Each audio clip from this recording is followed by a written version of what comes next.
Hit the subscribe button or visit us at auau.auanet.org.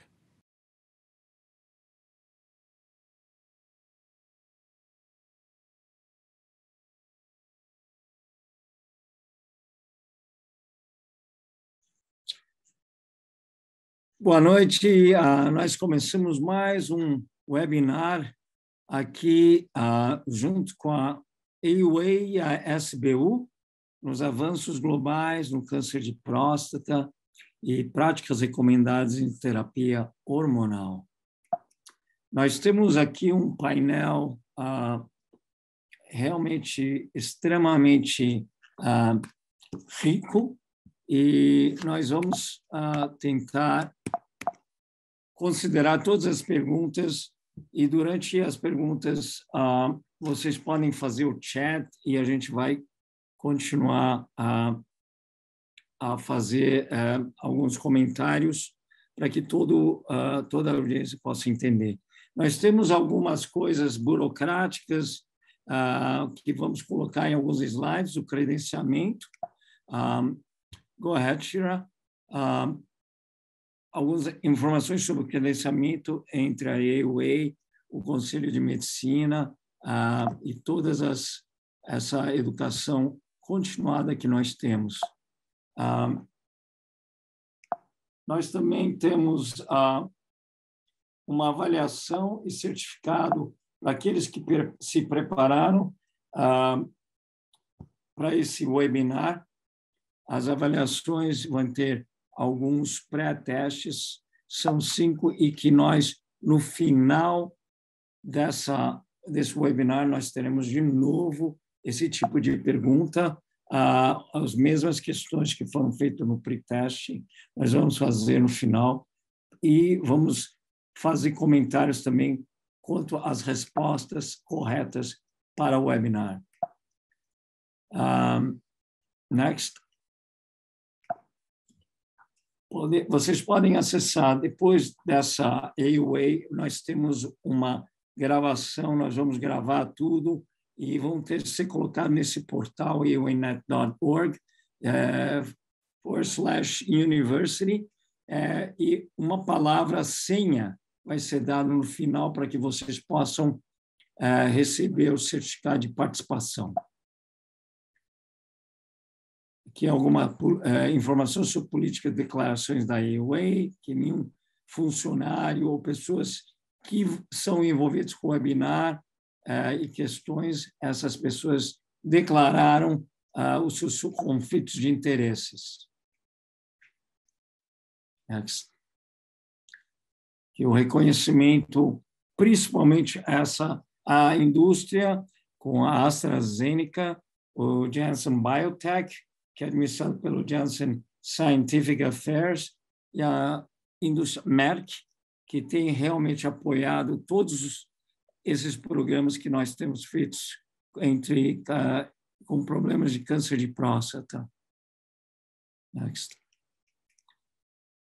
Existem também algumas informações sobre o objetivo educacional e queremos dar algumas informações sobre os guidelines e exames laboratoriais, assim como tratamento de câncer de próstata. Next. Ok. Como eu falei, o chat vai estar aberto para as questões e respostas.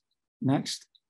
Se tivermos mais condições de responder mais questões no final, nós vamos responder. Nós temos como moderador o Dr. Leonardo Reis e docentes de destaque seria o Dr. Karine Martins de Trindade e Dr. Marcos Sade. Next. Aqui vai o pré-teste de avaliação de conhecimento. Primeira pergunta: pacientes com câncer de próstata, que são resistentes, não metastáticos, inscritos nos seguintes estudos clínicos: Aramis, Prosper e Spartan, tinham tempos de duplicação de PS menores ou iguais a 24 meses, B, 18 meses, C, 10 meses, D, 6 meses. Vocês podem responder essa questão e nós vamos reavaliar no final com as respostas certas.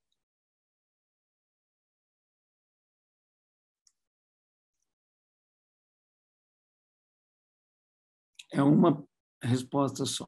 Ok. Segunda questão.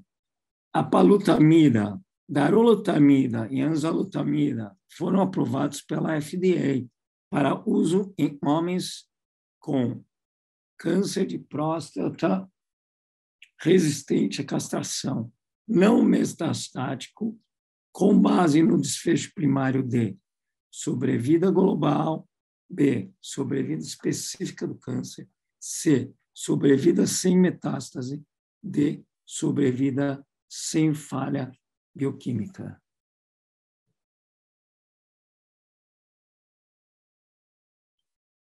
Vamos deixar vocês responderem.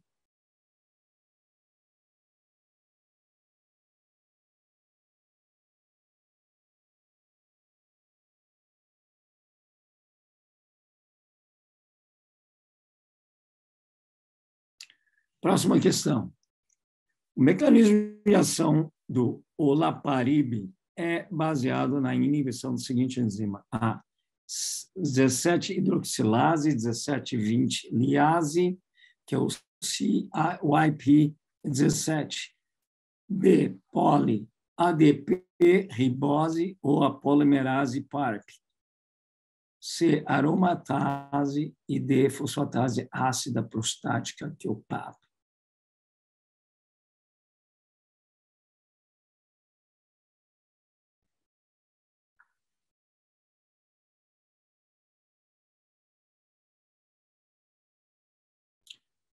Pergunta 4. Em um paciente metastático sensível à castração que foi tratado com terapia de privação de andrógeno, mais enzalutamida e subsequentemente mostra progressão para resistência à castração sintomática, envolvendo os ossos, o fígado e os pulmões, a melhor terapia é A, cipulocel, T, B, darolutamida, C, rádio 223, D, docetaxel.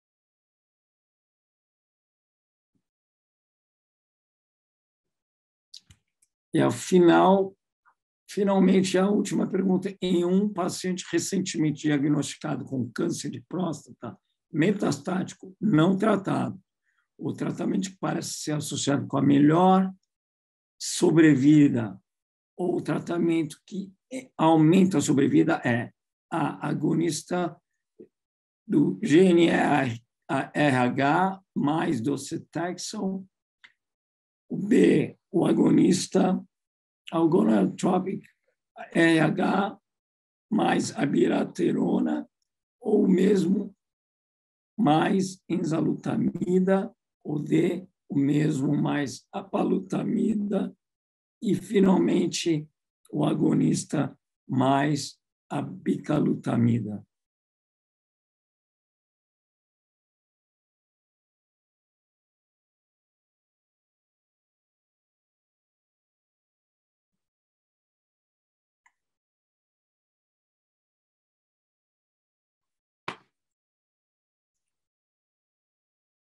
E agora, antes de que a gente continue, eu queria que o Dr. Rony Fernandes pudesse fazer uma apresentação simplesmente quanto a SBU é parceira da AUA e dar algumas palavras de bem-vindo à nossa audiência. Muito obrigado, doutor Rony. Sim, boa noite a todos.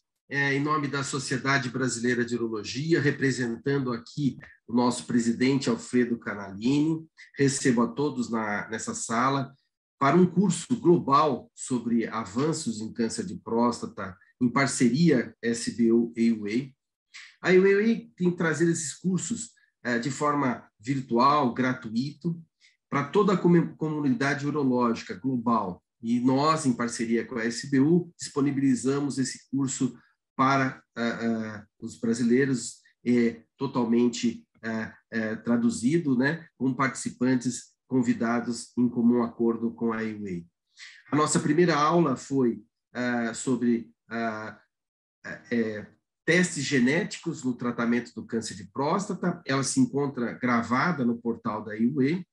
E esta noite nós discutiremos, durante essa 1 hora, a atualização do tratamento do câncer de próstata, o tratamento hormonal, sempre baseado em guidelines e também na discussão de casos. O Fernando Kim, que é chefe do Serviço de Urologia de Denver, do Medical Center, no Colorado, é representante da AUA, fez a introdução desse curso, e como moderador nós teremos o Leonardo Reis, que é professor livre-docente de urologia pela Faculdade de Medicina de Botucatu, Unesp, e também livre-docente pela Uro-Oncologia da Unicamp, e fez seu fellow no Columbia University, Nova York, e também na Johns Hopkins, em Baltimore. Os nossos debatedores, Karine Martins Trindade, oncologista clínica, especialista em uro-oncologia, atuando em Fortaleza, na clínica Oncocentro, e também no Hospital São Carlos e na Santa Casa de Misericórdia, onde ela coordena o Instituto de Pesquisa. E Marcos Vinícius Sadi, que é professor adjunto e livre-docente da Escola Paulista de Medicina, e é o nosso atual coordenador da disciplina de câncer de próstata do Departamento de Urologia da Escola Superior de Urologia da SBU. Aproveito para lembrá-los do nosso grande evento no próximo ano, de 18 a 21 de novembro, o Congresso Brasileiro de Urologia, que vai ser sediado em Salvador, naquela bela cidade onde está preparada para receber a todos. E termino a minha fala aqui com o nosso slogan: a SBU não para e está sempre ao lado do urologista, aonde ele estiver. Este é mais de um dos projetos, inúmeros projetos que a SBU tem, e está disponível no nosso portal www.portaldaurologia.org.br. Tem um bom evento a todos. Kim, a palavra é com você agora. Muito obrigado novamente, Dr. Fernandes, Rony. Nós temos como atividade, a meta, o objetivo desse programa educacional é realmente saber como tratar o doente metastático, resistente à castração, mecanismo de ação de algumas novas terapias que nós temos aqui globalmente. Talvez não tenha ainda no Brasil, e assim doutora Karine vai falar para a gente mais sobre isso e poder demonstrar o nosso grande interesse e a nossa atividade, que é sempre grande parceira junto com a AUA. Next slide. E, por final, eu acho que o meu papel já está feito. Agora vai ser o Dr. Leonardo Reis que vai começar essa palestra e esse programa educacional. You can go to the next one here. Boa noite. Obrigado, Fernando. Obrigado, Rony. Gostaria de agradecer a AUA e a SBU pela oportunidade. Vocês já apresentaram os nossos docentes destaques. Nós vamos ter aí um uro-oncologista e uma oncologista. E se eventualmente, em algum momento, em algum aspecto, nós podemos ficar desconfortáveis com o pré-teste, fiquem tranquilos que depois dos casos preparados e das apresentações da doutora Trindade e do doutor Sadi, vocês vão terminar essa noite bastante confortáveis com as questões que foram colocadas e que serão reapresentadas no final dessa dessa nosso encontro. Pode passar o próximo. Next slide, please.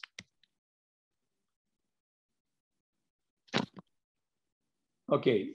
Então, eu vou começar com o primeiro caso.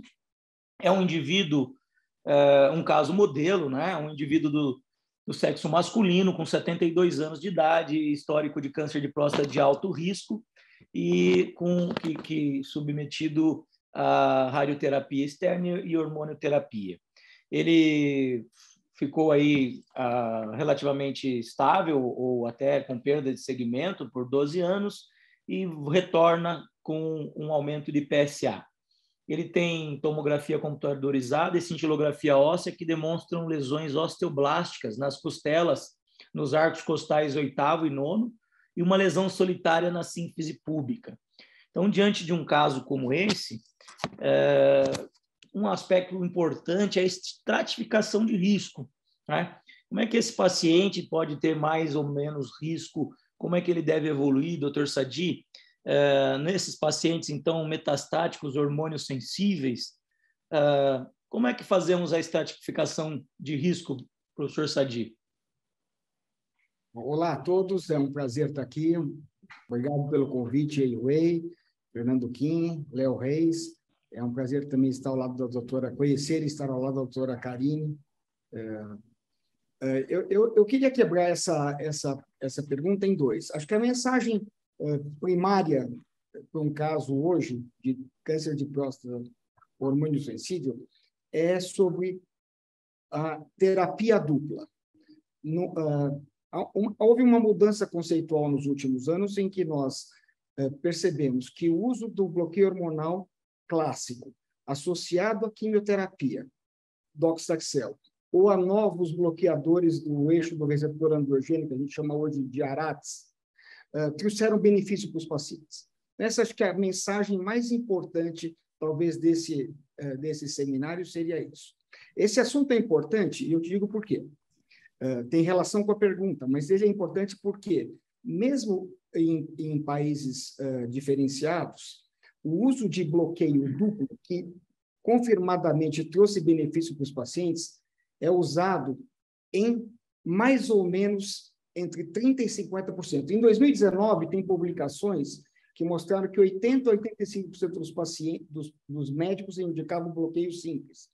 E agora, em 2022, tem publicações recentes que mostram que melhorou muito, mas ainda assim, entre 50% e 70% dos uro-oncologistas indicam bloqueio simples. Obviamente que tem várias razões para isso, mas a disponibilidade, toxicidade econômica está envolvida, claro, mas também o conhecimento é importante. Esse é o aspecto número 1.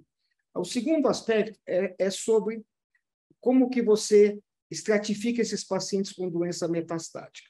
E eu entendo que tem pelo menos 3 cenários. Tem um cenário que é o doente metastático, de novo, que é o paciente que já abriu com doença metastática óssea, e o paciente que progrediu ao longo dos tratamentos da doença localizada e progrediu para a doença metastática. Então, essa doença síncrona e assíncrona.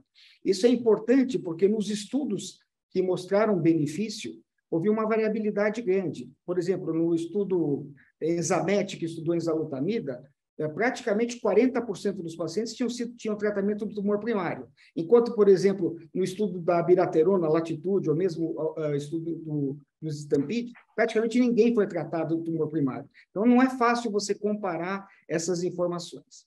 E o segundo item é sobre o que a gente chama de doença de alto risco e doença de alto volume. O estudo Chart, que usou bloqueio hormonal com quimioterapia, documentou, e foi validado ao longo do tempo, que se você tivesse mais de 4 metástases ósseas ou uma visceral, isso seria doença de alto risco. Mas, no estudo da abiraterona, no estudo Latitude, houve um conceito diferente, que eu chamo, era doença de alto volume. Mas no estudo da abiraterona, houve um conceito diferente. Se o paciente era Gleason 8, tinha mais do que 3 lesões metastáticas ou metástase visceral, 2 desses 3 era chamado doença de alto risco. Então, há uma confusão nesse cenário. Pessoalmente, não me parece muito diferente a doença de alto risco versus alto volume, versus baixo risco e baixo volume. Isso está baseado num cenário. Tem um grupo belga que fez um estudo e comparou esses dois cenários: alto risco pelo chart, alto volume pelo chart, alto risco pela latitude e vice-versa, e o resultado foi idêntico. Então, acho que a gente deveria separar aqui no que se chama doença de novo versus progressiva, em doença de alto risco e baixo risco. Essas informações todas, embora com bastante critério nesse comentário, são mais favoráveis para os pacientes de alto volume. A associação, a terapia dupla, que é a coisa mais moderna, mais atual, não está totalmente validada para a doença de baixo volume e também não foi muito bem estudado na doença progressiva e foi melhor validado para a doença metastática de novo. Embora no estudo ENZAMET, uma publicação de um subgrupo mostrou que mesmo para a doença progressiva isso é válido. Mas acho que esses aspectos são importantes que a comunidade urológica se atenha, uro-oncológica, se atenha a isso. Muito bem, doutor Sadi. Portanto, nós temos aí uma mudança expressiva em relativamente pouco tempo no tratamento, e o raciocínio hoje habitual é de castração mais alguma coisa, com algumas exceções, como foi muito bem colocado pelo senhor, e com essa importância de olhar para as nuances que possam trazer aí a ideia de que o paciente tenha um risco maior e que precise de uma atenção maior. Nesse contexto, doutora Trindade, como é que nós fazemos essas combinações, uma vez que isso passa a ser aí o standard, né? Comparado ao que nós fazíamos até relativamente recentemente? Então, doutora Trindade, eu vou passar aqui basicamente o que o doutor Marcos falou, e nós vamos falar então agora sobre opções de tratamento. Como é que nós fazemos então essas combinações, uma vez que isso passa a ser uma tendência, doutora Trindade? Boa noite a todos, muito obrigada pelo convite, é realmente uma honra estar aqui entre colegas de nomes tão importantes, né, na uro-oncologia. Em relação à sua pergunta, primeiro eu queria corroborar algumas informações que o doutor Sérgio comentou, essa questão da diferença do paciente que abre o quadro com doença metastática, né, o paciente de novo, e esse paciente que vem de uma recorrência, ela tem um impacto extremamente importante em sobrevida, né? Isso é muito claro já na literatura, então são pacientes completamente diferentes. Então, quando a gente coloca todo mundo no mesmo bolo, é um pouco complicado. Então, a gente precisa, primeiro, ter isso em mente, né, que esse paciente metastático, de novo, é um paciente que ele vai ter um tempo sensível à castração menor do que o paciente que vem de uma recorrência de doença que foi tratado previamente. Tanto ele vai ficar menos tempo nesse cenário sensível à castração, como ele também vai ter um prognóstico completamente diferente. E, de fato, a maioria dos estudos incluíram, né, muito mais pacientes com doença de novo, alguns estudos incluíram apenas pacientes com doença de novo, então a gente não pode tratar esses pacientes, né, da mesma forma. E o que nós temos de opções de tratamento, né, nesse cenário é o docetaxel, como já foi comentado, né, baseado no estudo Charted, no braço C do STAMPEDE. Então, ambos os estudos mostraram o benefício de sobrevida global para aqueles pacientes de alto volume de doença, né? Todos os estudos são baseados nos exames convencionais, então tomografias e cintilografia óssea. E no estudo Charted, houve essa divisão de alto e baixo volume, né? O benefício foi para todos, mas quando foi estratificado, apenas os pacientes de alto volume tiveram benefício, de baixo volume não. Porém, no STAMPEDE, houve uma análise apresentada pelo Dr. Nick James na ESMO de 2019, mostrando que esse benefício ele foi independente do volume. Então, existe ainda ali um racional para a gente utilizar, eventualmente, docetaxel para pacientes de baixo volume. Essa não é a nossa prática diária, porque a gente tem outros medicamentos, né, para o baixo volume, que são vários antiandrogênicos periféricos aprovados. Mas, eventualmente, no cenário onde não há acesso a essas medicações, a gente pode, sim, considerar o docetaxel para pacientes de baixo volume baseado nessa análise do STAMPEDE. E aí, quando a gente fala dos antiandrogênicos periféricos, né, a gente tem 3 antiandrogênicos periféricos disponíveis nesse cenário. A abiraterona, como foi comentado pelo Dr. Saad, no estudo Latitude, no braço G do Stampede, mostrando o benefício de sobrevida global. A gente tem a enzalutamida, baseada em 2 estudos do Enzamet, que foi comparado com os outros antiandrogênicos mais antigos, flutamida, e os demais que a gente utilizava, aí não utiliza mais, bicalutamida, e o estudo ARCS, né, onde a enzalutamida foi comparada apenas com ADT mais placebo. ADT mais placebo versus ADT mais enzalutamida, como desenho dos outros estudos, da palutamida, do Charted e da abiraterona. E a palutamida no estudo Titan, né, com um desenho muito semelhante aos demais. Então, todos os antiandrogênicos periféricos mostraram esse benefício consistente, com um hazard ratio muito parecido entre todos os estudos, o que faz a gente ter realmente dificuldade de tentar identificar um que seja melhor do que o outro. Então, o que a gente utiliza mesmo na nossa prática é identificar as comorbidades dos pacientes, os medicamentos que eles utilizam, muitas vezes são pacientes mais velhos, que usam o que a gente chama de polifarmácia, e aí existem alguns desses antiandrogênicos que podem ter interações medicamentosas, então a gente precisa realmente tentar identificar qual o melhor antiandrogênico para aquele paciente que está na nossa frente, porque baseado em eficácia, exclusivamente a gente não tem o benefício de um sobre o outro. E aí, dentro desse cenário, né, que já estava bem recheado, e eu concordo, né, com o que o Dr. Saad falou, em relação a esses pacientes ainda não estarem utilizando nem a terapia dupla, né? Então a gente tem alguns dados, inclusive agora, esse ano na ASCO-GU foi apresentado um dado americano que nos assusta, né, que a gente acredita que a gente aqui no Brasil tem um acesso um pouco pior, né? Então, se nos países mais desenvolvidos essa terapia dupla ainda está sendo pouco utilizada, né? Imagina aqui, onde a gente tem uma dificuldade maior. Mas a gente chegaram os dados de terapia tripla, com o estudo PIS-1 e com o estudo Aracens. O estudo PIS-1 foi um estudo com ADT, docetaxel e abiraterona, e o estudo Aracens com a darolutamida. Então, ambos mostraram benefício de sobrevida global. É interessante que no estudo PIS-1 esse benefício foi só para os pacientes de alto volume, lembrando, vindo bem nessa ideia, realmente os pacientes de baixo volume têm um benefício talvez inferior, e no Aracens apenas para aqueles pacientes de novo, né, os pacientes com doença recorrente não tiveram benefício. Então, essas são as opções que a gente tem hoje de tratamento.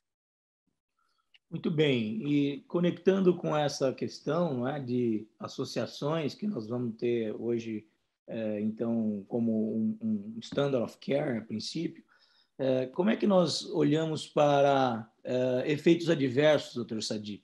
Como é que nós podemos prevenir ou tratar, especialmente os efeitos ósseos e cardíacos, né? Como é que a gente deve, então, olhar para isso nesse contexto de associação, eventualmente até 3 drogas, não só 2, mas 3 agentes? Como é que o senhor pode nos orientar em relação a isso, a prevenção e tratamento de eventos adversos, o que se espera e como prevenir e tratar? Eu acho que a gente deveria, nesse momento da uro-oncologia, pessoalmente focar no que se chama bloqueio duplo, na terapia dupla.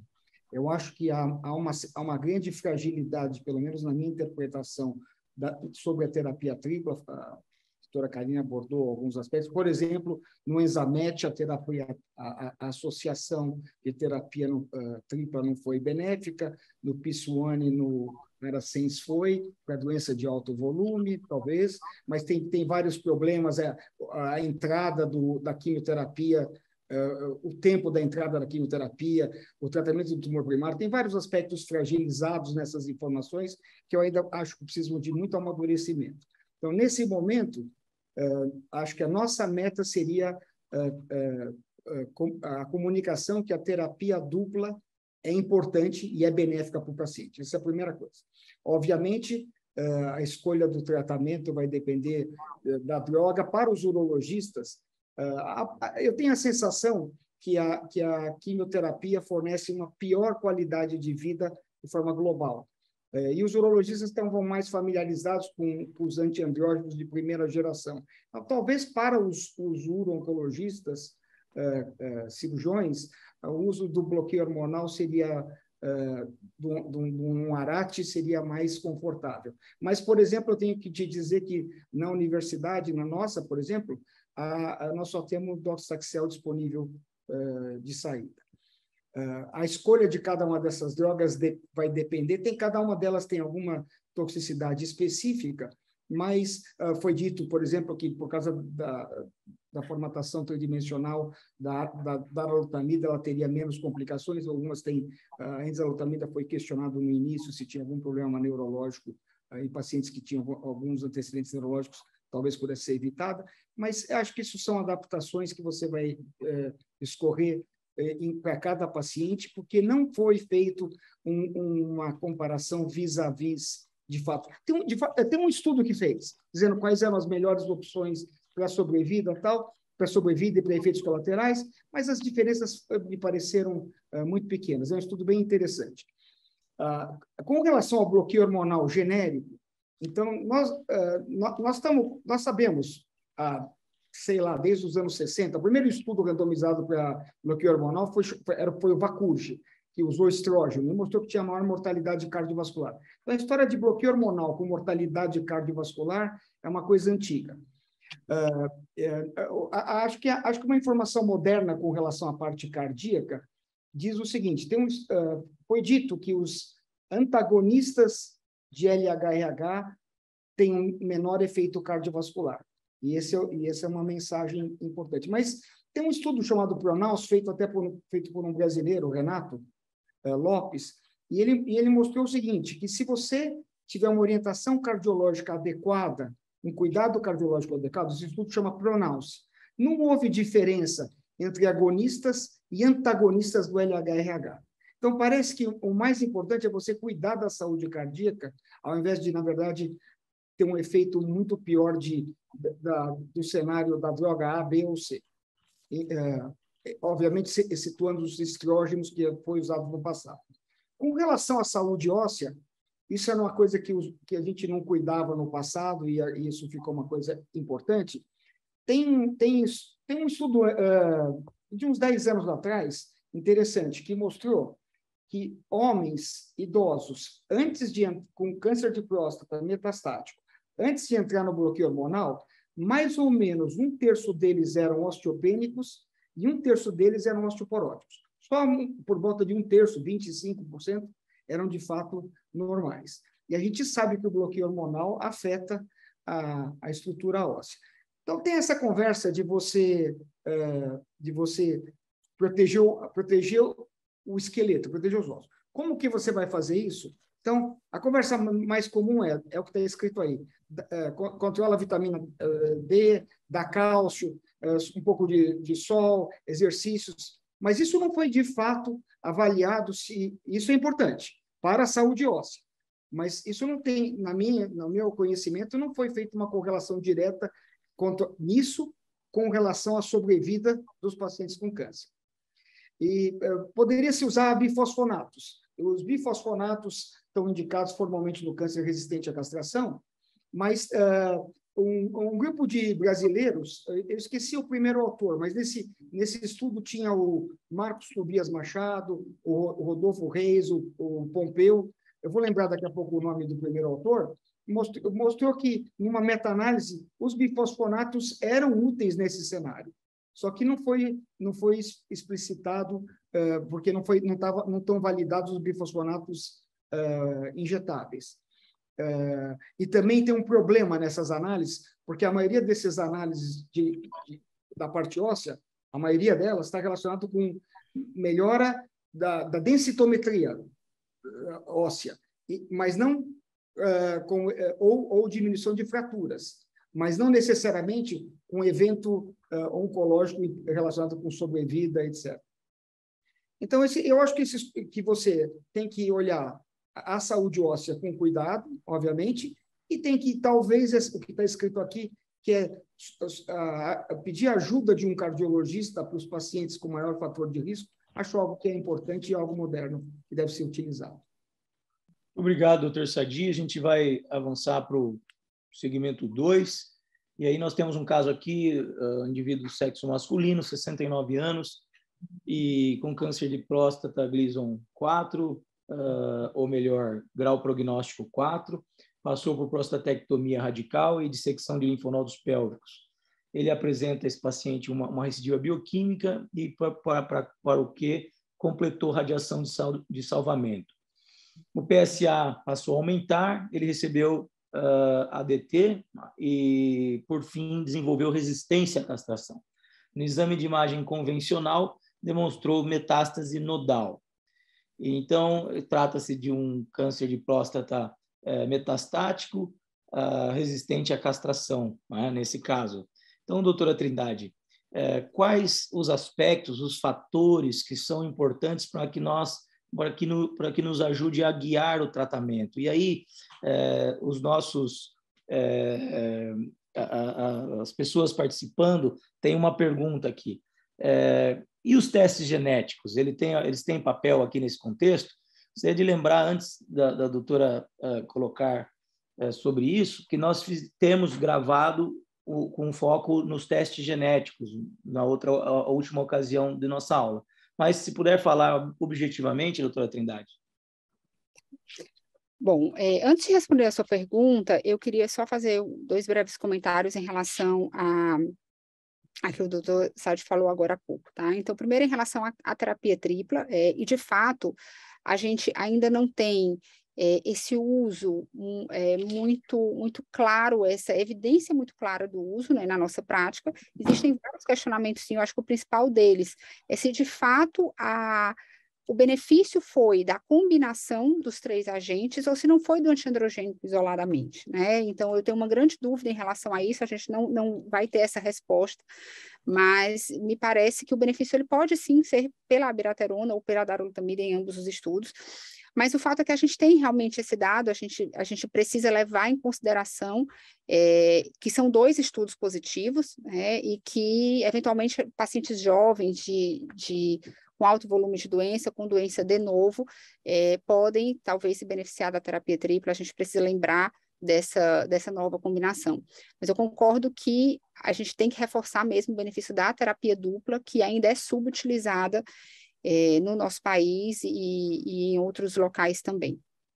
E em relação ao tratamento da doença óssea, acho que o ponto mais importante é que a gente está fazendo esses pacientes viverem cada vez mais tempo, né? Então, no PIS-1 agora, o doutor Fizazi, né, mostrou um slide que foi aí recorde, né, no Twitter, que foi esse benefício de sobrevida global, os pacientes chegando a 61 meses, né? Então, 5 anos, os pacientes estão vivendo mais tempo e eles vão ficar pelo menos esses 5 anos bloqueados.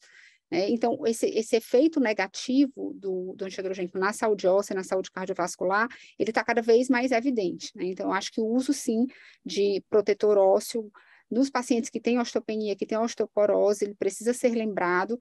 Isso a gente não tem dado que beneficie o paciente em termos de sobrevida global, né, na doença sensível à castração, mas previne fratura, né, claro, a gente tem estudo mostrando que claramente o denosumab, por exemplo, ele vai melhorar a densidade mineral óssea e reduzir o risco de fratura, né? Então, eu acho que a gente precisa, sim, né, levar em consideração esse dado. E aí, passando aqui para a doença resistente à castração e as opções de tratamento que a gente tem, o volume de doença ele vai ser um fator, né, que vai ser extremamente importante, principalmente se esse paciente for sintomático. A gente vai ter uma tendência maior a utilizar a quimioterapia como primeiro tratamento, né, nesses pacientes que têm sintomas, nesses pacientes que têm um volume de doença maior. Então, o docetaxel, ele fica como uma das nossas primeiras opções de tratamento para esse perfil de paciente.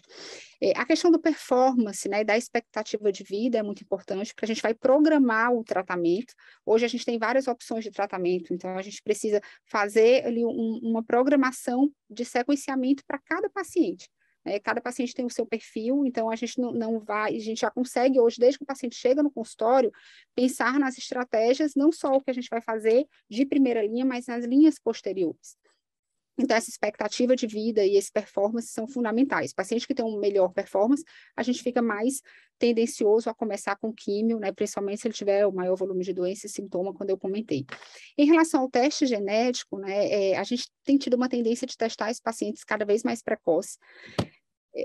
A questão da oncogenética, né, ela está mais presente no nosso dia a dia, então muitos de nós já têm oncogeneticistas trabalhando junto.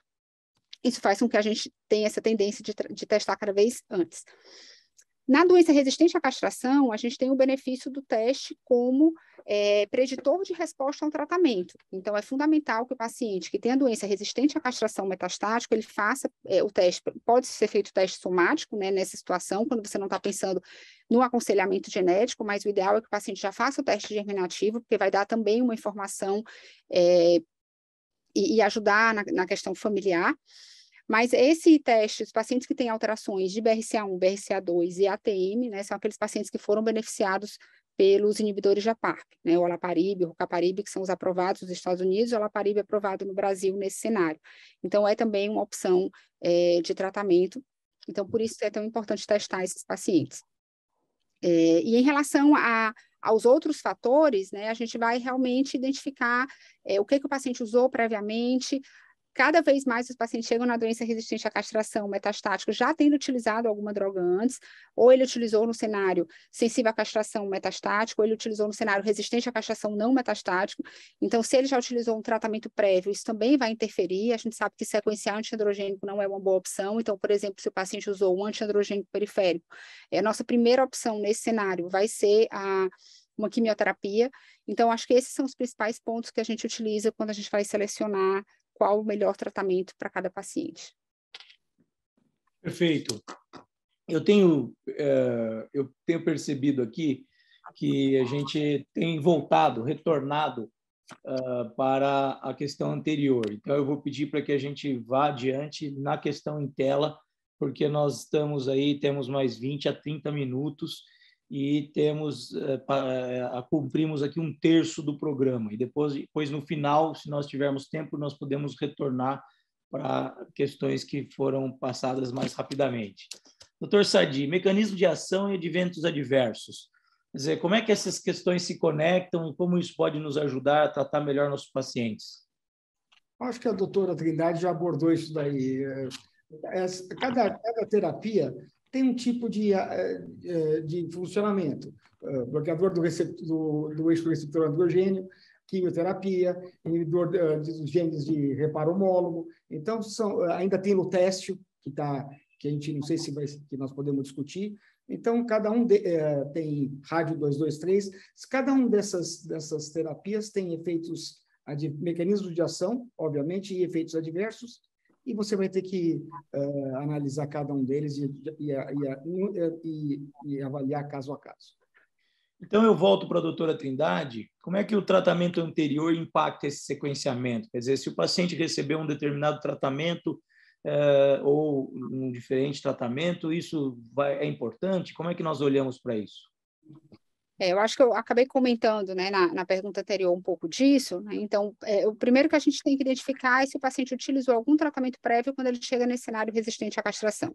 Os possíveis tratamentos prévios, né, são antiandrogênicos periféricos ou a quimioterapia com docetaxel.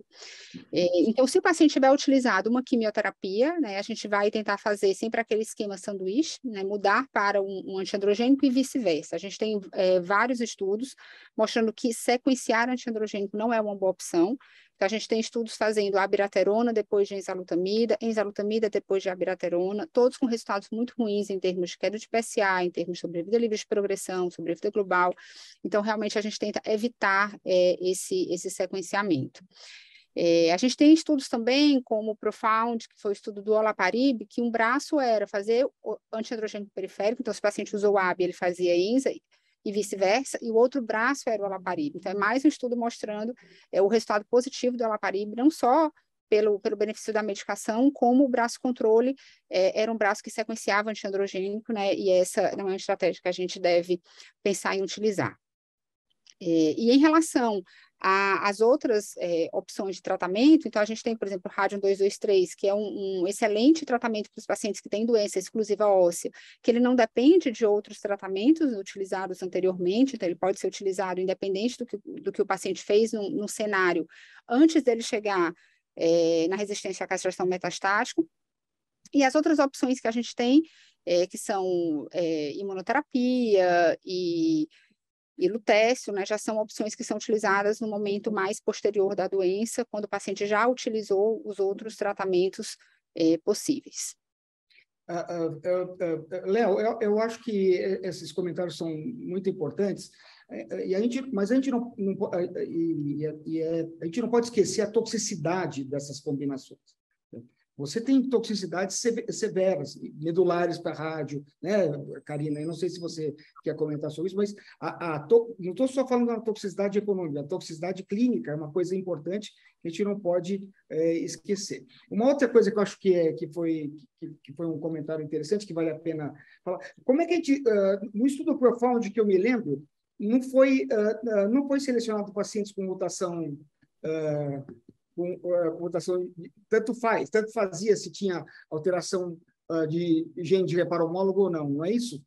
E como é que a gente negocia essa informação da tipagem, da testagem genética para esse resultado do estudo Profound? É fase 2 ainda, mas ok. Na verdade, o que o Profound mostra para a gente, né, o que ele selecionou era basicamente se o paciente tinha alterações, né, de BRCA1, BRCA2 e ATM ou outras mutações. E a coorte A, né, que era a coorte que tinha essas alterações nos 3 genes, foi a coorte que teve um maior benefício, principalmente nos pacientes que tinham BRCA1 e BRCA2.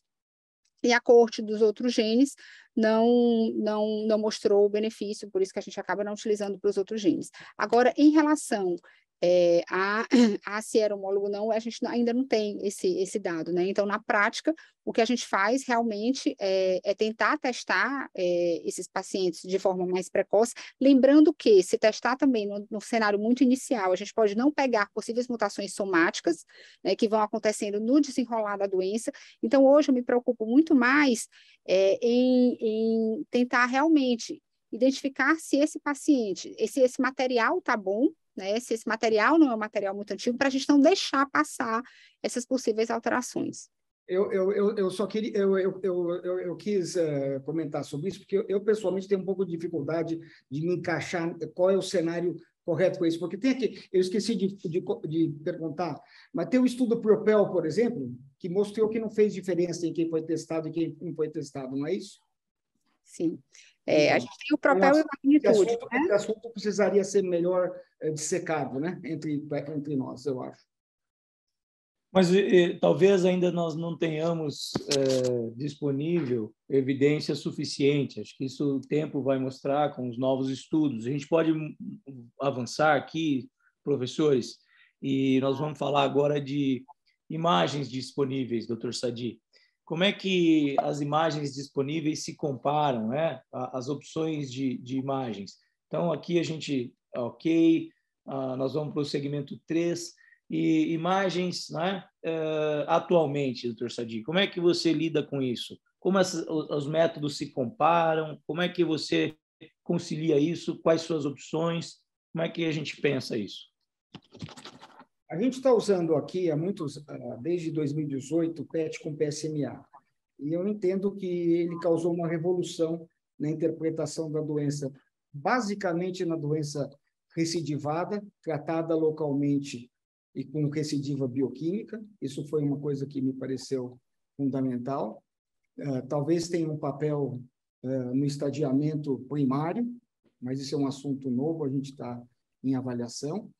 E eu acho que ele teria uma informação interessante sobre aquilo que a gente chama de câncer de próstata. Bom, tem na identificação da doença com recidiva bioquímica, você consegue melhorar muito, avaliar a doença oligometastática, tratar com terapia direcionada à metástase, etc. Então, houve uma revolução nesse cenário. Mas também houve uma coisa que eu acho interessante, que é os estudos que nós estamos citando hoje com enzalutamida, apalutamida e enzalutamida, no câncer de próstata recente de castração não metastático, foram feitos com tomografia, ressonância e cintilografia. Não sei se vocês estão familiarizados, mas tem um estudo feito por um sujeito chamado Fengler, e ele mostrou que se você pegar os mesmos estudos que tinham câncer de próstata resistente à castração não metastático, e fizer PET com PSMA, praticamente 96% deles são metastáticos, metade em linfonodos e metade em doença óssea. Então, acho que o PET, para nós, pelo menos, causou uma revolução. Nós estamos usando o PET com galho. Eu não tenho experiência com PET de colina, que era mais antiga. Mas não quer dizer que a gente saiba o que fazer com isso, correto? Quer dizer, não, eu acho que nós sabemos. É um bom comentário. Mas eu acho que, por exemplo, eu vou te explicar. Por exemplo, quando a gente tinha tratado o paciente cirurgicamente e a gente tinha uma recidiva bioquímica, a gente dizia que o paciente não tinha, pelos métodos convencionais, nenhuma documentação de doença metastática, a gente irradiava a próstata como complemento. E metade das vezes não funcionava. Depois nós descobrimos que metade das vezes não funcionava porque a doença não estava na loja prostática, estava fora da loja prostática. Aí veio aquele estudo chamado SPORT, que resolveu irradiar a pelvis, concomitantemente com a loja. E teve ganho nesses pacientes. Hoje, a gente prefere identificar onde está a lesão e irradiar a lesão sabendo onde ela está. E aí você criou um conceito novo, que é o conceito de doença oligometastática, ou você pode dizer doença de baixo volume linfonodal. Porque você poderia fazer terapia direcionada a metástases, com todas as discussões que esse cenário levaria, mas pode trazer benefício para os pacientes. Então, acho que houve um ganho de ganho. Onde eu acho que não está bem caracterizado é na doença avançada, na doença metastática, doença resistente à castração, não está documentado, não sei se teria valor algum. Talvez, mas não tem. Nesse momento, acho que não. Mas na doença pélvica ou retroperitoneal, eu acho que teve uma mudança conceitual muito importante. A doutora Trindade, então, vai nos dizer as indicações formais ou as indicações aprovadas do PSMA, doutora Trindade. Eu acho que a primeira indicação mais utilizada, né, quando a gente começou a utilizar o PET-PSMA, e até hoje a indicação mais utilizada realmente é no cenário de recidiva bioquímica, né? É onde eu acredito que a gente consiga ainda mais mudar a conduta, ou melhor, traçar a conduta para o nosso paciente. Então, esse é um cenário onde a gente não consegue, muitas vezes, com os exames convencionais, identificar onde está essa doença, né? E o PET, a partir de um PSA, a gente tem aquele número mágico ali, em torno de 0,4, que é o número que a gente consegue uma sensibilidade melhor, e a gente muitas vezes fica naquela dúvida se a gente aguarda um pouco para tentar fazer o PET, né, e aumentar a sensibilidade, mas ao mesmo tempo a gente sabe que a gente perde eficácia do tratamento de resgate com a radioterapia à medida que a gente vai deixando esse PSA aumentar, né? Mas eu acredito que esse é o cenário que a gente tem até maior experiência mesmo, né, com o exame, e consegue muitas vezes resgatar esse paciente com um tratamento local, seja uma linfadenectomia ou um tratamento com radioterapia, e segurar o ADT do paciente, né? Se a gente não consegue identificar onde está essa doença, se o paciente não tem acesso ao exame, ou se o exame não consegue identificar, esse paciente, eventualmente, ele vai ter que fazer o ADT, e muitas vezes para o resto da vida. Então, acredito que ali é onde a gente consiga realmente mudar a vida, né, do paciente. Muitas vezes não é por muito tempo, né, um tratamento pontual, às vezes é feito uma linfadenectomia de resgate e esse PSA logo depois começa a subir de novo, isso acontece, ou eventualmente até a radioterapia, mas esse é o cenário com maior, que a gente usa o exame com uma segurança talvez um pouco maior. E aí, no cenário da doença inicial, né, os pacientes de alto risco, é o outro cenário onde o PET vem ganhando cada vez mais espaço. Os pacientes, muitas vezes o paciente ele ia para a cirurgia ou ele ia para o tratamento de radiohormônio apenas, né, na próstata e na drenagem, e o PET com PSMA consegue mostrar para a gente muito mais doença do que os exames convencionais estavam mostrando, e a gente vai intensificar esse tratamento. O quanto o uso do PET nesses dois cenários vão aumentar a sobrevida, a gente ainda não sabe, mas o exame está disponível e sempre que possível, nesses dois cenários a gente tem tentado utilizar, acreditando que a gente possa, sim, beneficiar o paciente, identificando melhor onde está a doença. E no cenário resistente à castração, a gente realmente não tem nenhum benefício ainda, né? A gente ainda não tem nenhuma segurança do uso desse exame nos pacientes que estão bloqueados. Então, esse é um cenário que realmente a gente não utiliza, né? E, inclusive, nos pacientes que têm uma doença ainda sensível à castração metastática, que foram identificados com doença metastática no PET, Nesses pacientes, a gente tem tentado fazer exames convencionais também, para esses exames convencionais serem o nosso baseline para acompanhar o paciente, né? A gente ainda não tem a clareza do uso do PET no segmento dos pacientes, então é muito mais um exame que vai ditar uma conduta inicial, mas no acompanhamento, independente do cenário, a gente ainda tem utilizado exames convencionais. Perfeito. Léo, tem vários aspectos bacanas sobre esse tópico, o uso do PET. Obviamente que aí você quer abordar antes será pensado, mas, por exemplo, nós não sabemos direito qual é quando a gente identifica a doença de baixo volume nodal no reto peritônio, se há um benefício real de tratar a doença. Mas, nos nossos casos, por exemplo, nós temos 2 anos de retardo de uso de hormônio, em média. Então, não é algo desprezível. Agora, tem aspectos muito mais interessantes, que é, por exemplo, se você tem PET negativo, por exemplo, e a doença local é de alto risco, se você deve ou não fazer linfadenectomia, por exemplo. Entendeu? Embora os estudos sugerem que sim, você provavelmente vai ter uma revolução nessa área. E tem uns 15% de falha de valor preditivo negativo, tem uns 15% de falha, mas você vai ter uma mudança conceitual nos próximos anos, na minha opinião, na doença localizada de alto risco e como você vai abordá-la. Então, além do tratamento da restritiva bioquímica, que realmente modificou. Então, acho que tem um avanço muito grande. Se você tiver PET, acho que a mensagem não há dúvida que ele modifica o nosso pensamento. No avançado aqui, de redefinição M0, M1, qual seria a mensagem aí central? Então, eu acho que não tem. Eu não tenho certeza que existe a doença. Quer dizer, o PET mostra que o M0, você está falando no câncer de próstata resistente à castração, M0. É Sim. Isso que você está dizendo? Eu não sei se essa doença existe, por causa que eu estou dizendo, tem estudos que, quando você faz o PET, mostram que isso não é verdade.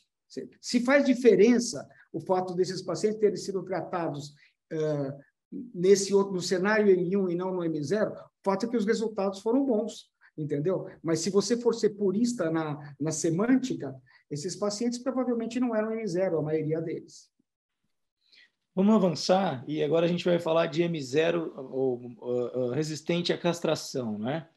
Então, segmento 4, esse caso, para nos ilustrar, um indivíduo de sexo masculino, 57 anos, 2 anos de terapia de ADT, para recidiva bioquímica depois de prostatectomia radical. Ele tinha um tumor sem linfonodos, sem metástase na ocasião, e o PSA vem aumentando, agora 3,9, e o doubling time 3 meses. O exame de imagem convencional vem negativo. Então, seria então o M0 resistente à castração. E nesse cenário, qual seria o contexto, né, para que nós classificássemos esse paciente e qual a relevância, né, de classificá-lo como alto risco de metástase, doutora Trindade? Bom, a gente já sabia, né, antes dos dados dos estudos nesse cenário, que o PSA doubling time ele tinha um papel importante no prognóstico do paciente. Então, esse número de 10 meses, ele já vinha sendo utilizado como um paciente que realmente tinha uma doença que precisava de uma maior atenção. Mas a gente não tinha ainda nenhum dado de intensificar o tratamento até os estudos Spartan, Prosper e Aramis, né, que mostraram que associaram o antiandrogênico ao ADT mostravam benefício. Então, os primeiros estudos que surgiram, né, foram o estudo Spartan e o estudo Prosper, com a apalutamida e com a enzalutamida.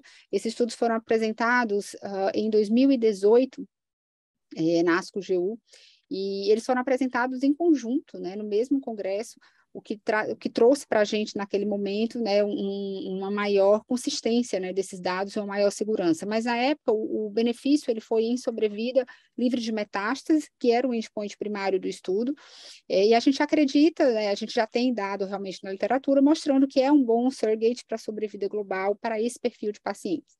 Então, para os pacientes que tinham esse doubling time abaixo de 10 meses, isso era um critério, né, de inclusão no estudo, os pacientes que tiveram realmente esse benefício inicial de sobrevida livre de metástase, um benefício importante de mais de 2 anos, sobrevida livre de metástases, com um perfil de toxicidade bastante tranquilo, e a gente já tem, né, pacientes utilizando ambas as drogas na nossa prática, a gente sabe que são drogas bem tranquilas de serem utilizadas.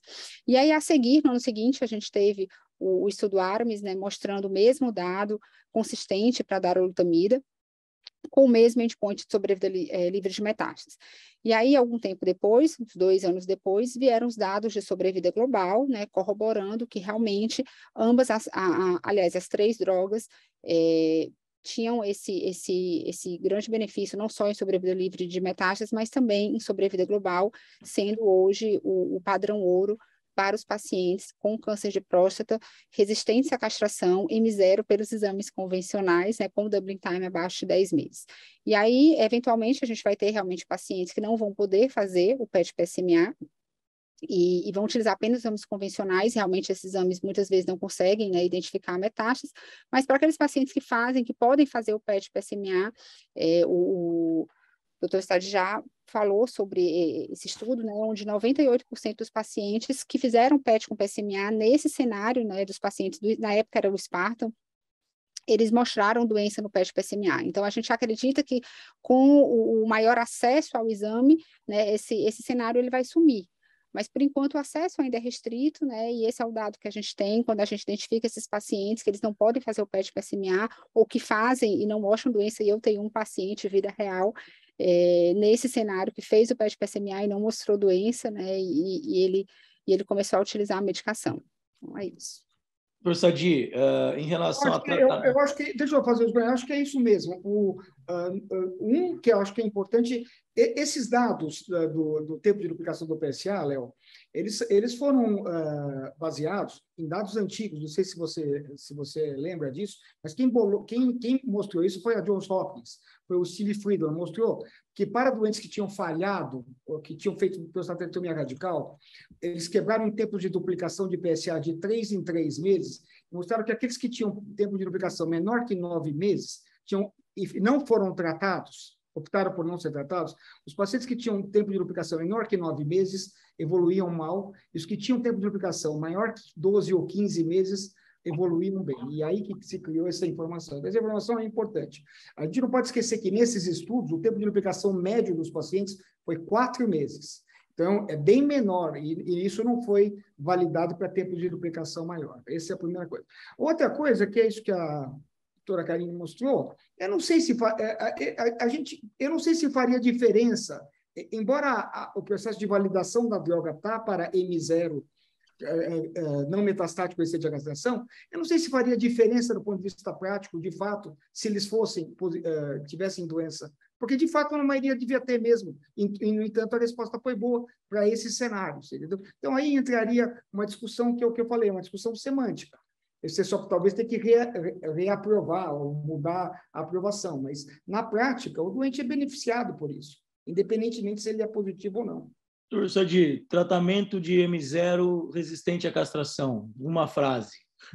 Como é que as drogas se comparam? Qual é a mensagem aqui? Se você foi feito no que foi mostrado, tempo de duplicação do PSA bem baixo, e se você olhar os estudos são praticamente idênticos em termos de resposta.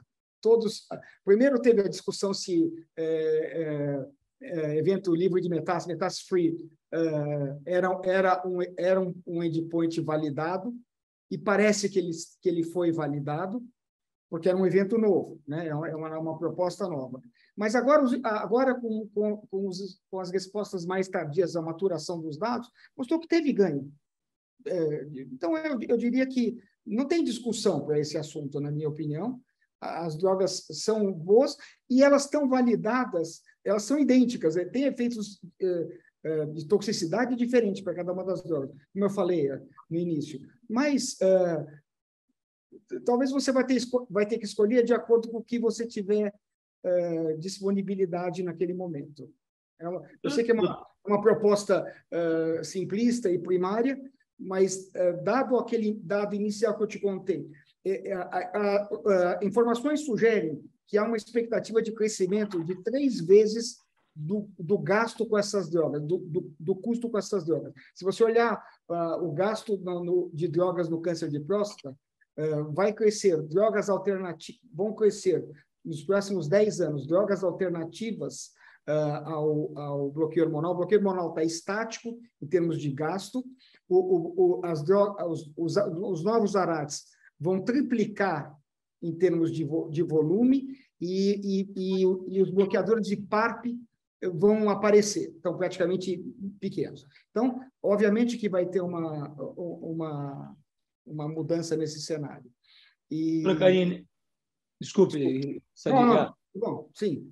Então, doutora Trindade, e sobrevida livre de metástase é um endpoint, então, relevante, não é? Isso é uma novidade ou algo que tem sido validado relativamente recentemente, além de, obviamente, a sobrevida, né?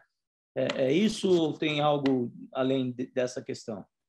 Eu acho que é isso mesmo que a gente já discutiu, né? Esse é o objetivo principal nesses pacientes, de fato. Então, mesmo independente da validação, né? Logicamente, é isso que a gente objetiva nesses pacientes, a gente postergar o surgimento de metástases.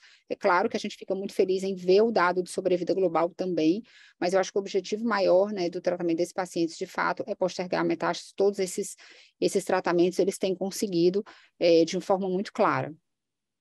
Então, acho que eu vou devolver a palavra ao Dr. Fernando Kim. Nós falamos sobre o PET-PSMA, como pode eventualmente impactar ou não o M0 resistente à castração, e nós vamos retornar, então, com o pós-teste agora e certamente mais confortáveis nas respostas. Dr. Fernando, devolvo a palavra. Muito obrigado. Obrigado, Léo, Marcos, Karine, ótima discussão.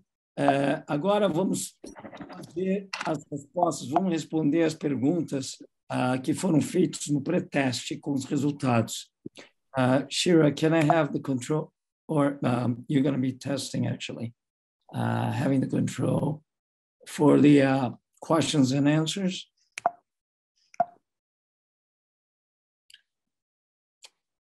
Hello, Shira. Yeah. All right. Next. Teste 1. A pergunta era, no Prosper, Spartan e Aramis, os pacientes tinham a doença M0, metastática, em pacientes com câncer de próstata metastático, sem metástase, com resistência à castração, com PSA. Ok. Pacientes com esse perfil, que foram inscritos nos ensaios clínicos da Aramis, Prosper e Spartan, tinham tempos de duplicação de PSA menores ou iguais a 24 meses, 18, 10 ou 6 meses. Por favor, respondam, e aí eu vou dar a resposta certa.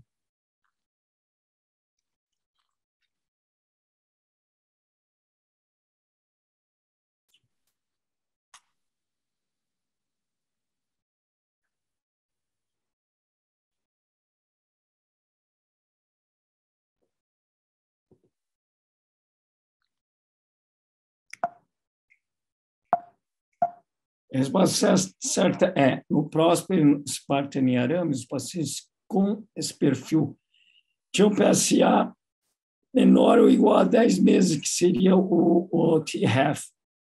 O risco de metástase está associado a maior, dependendo do PSA, e o PSA de half-life, em termos de, como se fala, velocidade, né?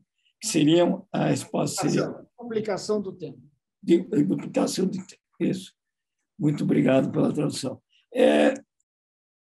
Quanto a isso, as respostas, essas perguntas foram, na verdade, estudadas, e essas respostas são de única resposta.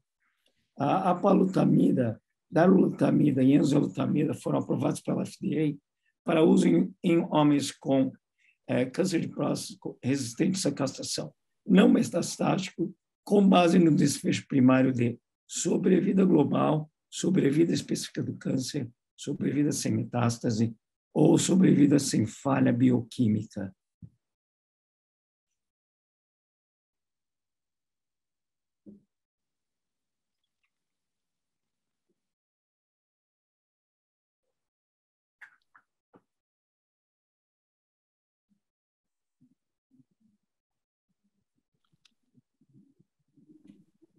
Ok. Resposta: sobrevida sem metástase. No próximo Spartan e arames, esses pacientes sem metástase M0, mas resistente à castração, com esse tempo de duplicação menor ou igual a 10 meses, com desfecho primário de cada estudo, sendo sobrevida sem metástase em relação a placebo com um bloqueio androgênico.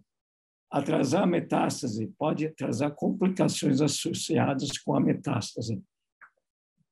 Basicamente, eu acho que a mensagem é 10 meses e você realmente sobrevive sem metástase. Ok, a próxima. A mecanismo de ação de olaparib é baseado na inibição da seguinte enzima: 17-hidroxilase, 17-20-liase, ou poli-ADP-ribose ou polimerase, aromatase, ou o PEP, que é fosfatase ácida prostática.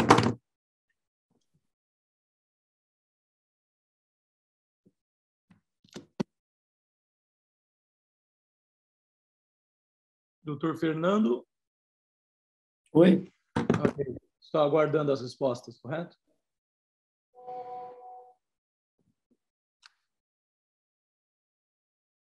Ok. São genes de reparo, a poli-ADP-ribose e a polimerase, que é o PARP, esses são genes de reparação, né? De combinação homóloga, estão envolvidos no reparo do DNA. Alterações de perda de função dos genes HRR estão associados a câncer de próstata mais agressivo e estão associados à resposta a inibidores de PARP, como a olaparib. Isso voltando um pouco ao webinar primário, primeiro vocês vão poder ter acesso e entender mais. A quarta pergunta é: em um paciente metastático sensível à castração que foi retratado com terapia de privação de androgênio, mais enzalutamida e subsequentemente mostra progressão para resistência à castração sintomática envolvendo os ossos, fígado e os pulmões, a melhor terapia subsequente seria expulsão da lutamida, rádio 223 ou docetaxel. Isso também depende em relação se você tem esses métodos aí todos de terapia disponível a vocês, né? Mas seria do docetaxel, que é aprovado para os pacientes de câncer metastático hormônio sensível, câncer de próstata resistente à castração. Chart e o Stampede demonstraram vantagens em termos de sobrevida global significativas. Ok, mudamos para a última pergunta, que é um paciente recentemente diagnosticado com câncer de próstata metastático não tratado. O tratamento que parece ser associado com a melhor sobrevida ao gerenciamento é o droga agonista mais docetaxel, ou com abiraterona, ou com enzalutamida, ou com a palutamida, ou com a bicalutamida.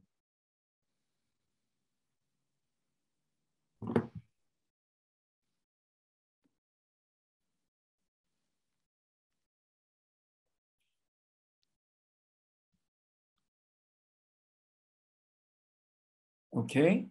Por final, a resposta é droga agonista ao hormônio gonadotropina mais bicalutamida. Esse é o tipo de hormônio, como já foi feita essa combinação convencional. Todos os agentes ativos listados foram usados em combinação com o bloqueio androgênico convencional, mais o agente ativo em comparação com esse bloqueio convencional e se mostrando superiores em termos de sobrevida global. Next, Shira. Em termos de você ter acesso a esse programa, é awaynet.org/university, com a palavra-chave próstata. E você também vai ter acesso ao webinar primeiro, que foi sobre os estudos genéticos em câncer de próstata. E por isso, eu gostaria de agradecer profundamente a doutora Karine Trindade, ao nosso querido professor Mark Sade, e ao professor Leonardo Reis, e ao doutor Rony Fernandes, todos os professores maravilhosos. Agradeço a Eway, a Ellen Molino, a Shira e também Katie, todos aqueles que foram considerados para esse programa. Muito obrigado a Merck, Janssen e a AstraZeneca. Obrigado muito e boa noite. Boa noite a todos, hein? Oi.